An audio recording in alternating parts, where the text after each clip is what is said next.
Excessive water use during a drought. This is a violation. Hey, back off! The bathroom door didn't knock. It exploded open. Steam poured into the hallway as Karen, the HOA president, stood there with a smug smile and a master key still dangling from her fingers. My daughter froze under the running shower, towel half reached, soap still in her hair. Karen grabbed her wrist. Excessive water use during a drought, she said loudly, like she was announcing a crime on TV. This is a violation. You'll be fined until you learn compliance. My daughter screamed, a grown woman, dragging a half-naked teenager out of her own bathroom, in her own home, over water. I stepped into the hallway, calm enough to scare myself. You should know something, Karen, I said quietly. Those master keys you've been copying, they're already logged as evidence. Her smile twitched.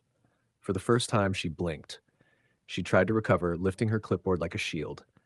Don't threaten me, Mark. HOA authority supersedes personal feelings. Authority.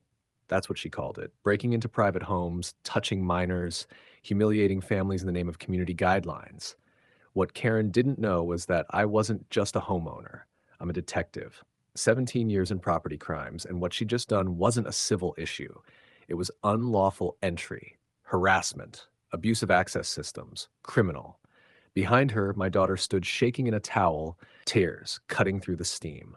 That bathroom was the last place she shared with her late mother, the last space that still felt safe. Karen didn't just violate a rule, she violated my family. And when she walked out that night, keys rattling like she still owned the world, she had no idea she'd just committed the first mistake of her own public downfall. Karen left my house that night convinced she'd won. The way she strutted down the sidewalk, heels clicking, clipboard tucked under her arm, you'd think she'd just issued a parking ticket instead of committing a crime.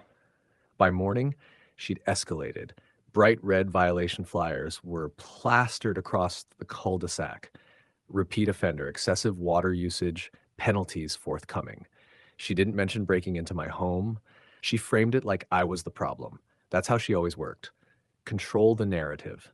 Shame first, truth later, if ever. That evening, I walked to the community pool. Karen loved that place. It was her stage. Families were there, kids laughing, parents pretending to relax. The mood shifted the second I arrived. People knew. They didn't know details, but they knew something ugly had happened. Karen showed up 10 minutes later. Loud voice, fake smile. Mark, let's not make this personal. Rules exist for fairness and conservation. I let her finish. Then I said calmly so everyone could hear, fairness doesn't involve breaking into someone's house with an illegal master key and dragging a teenage girl out of the shower. Silence. Not awkward silence. Dangerous silence. Plastic cups froze midair. Parents pulled their kids closer. Karen laughed too quickly. That's an exaggeration. But I saw it. Doubt spreading across faces. Mothers, fathers, neighbors who'd paid her fines for years, suddenly realizing if she did that to his daughter, she could do it to mine. Karen walked away that night pretending nothing happened, but power depends on belief. And for the first time, the neighborhood didn't fully believe her anymore. The crack had formed, and once fear cracks, it doesn't seal back up. If you've ever dealt with an HOA abusing power, like share and subscribe, and tell us in the comments, where are you watching from? Cracks don't destroy empires. Insiders do. That's when I noticed Terrell Gaines, the HOA treasurer. He wasn't like Karen. Where she strutted, Terrell shrank. Where she loved attention, he avoided eye contact.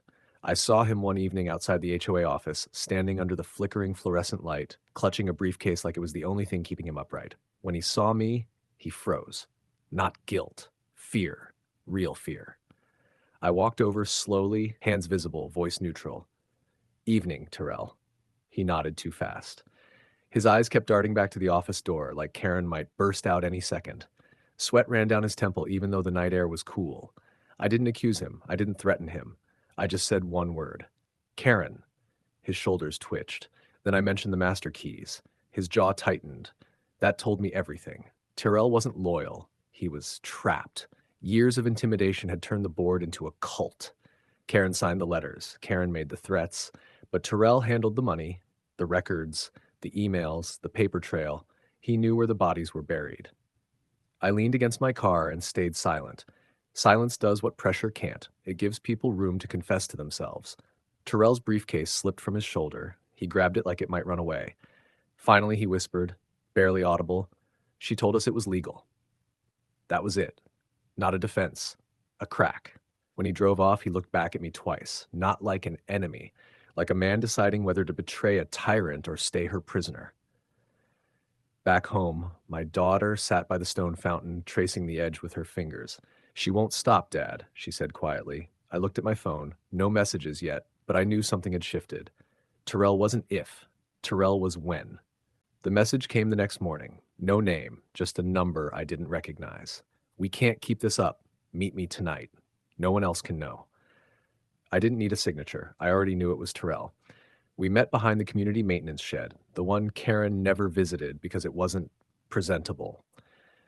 Terrell was already there, pacing like a man waiting for a sentence to be read. His shirt was damp with sweat, his hands shaking so badly he could barely hold the briefcase. He didn't even greet me, he just shoved it into my chest. "Take it," he whispered. Inside were emails, financial ledgers, locksmith invoices, every illegal master key order, all signed by Karen. Dates, even notes in her own words.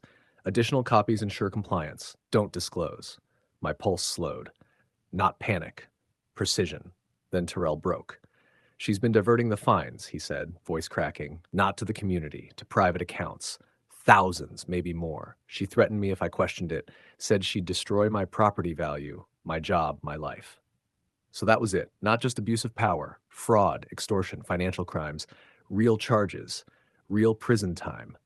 Terrell looked at me like a man confessing to a priest. "She went after your daughter, and I couldn't pretend anymore." I closed the briefcase. "Then it ends," I said, "but it ends publicly." For years, Karen ruled through fear and paperwork. Now I had something stronger. Evidence, a witness, and a community already starting to wake up. Karen thought she owned the neighborhood. She didn't realize her own treasurer had just handed me the keys to her downfall, and the next time she walked into a meeting with a microphone, she'd be walking into her own trial. If you want more real stories of HOA abuse, power collapses, and public downfalls, like, share, and subscribe. And tell us in the comments, where are you watching from?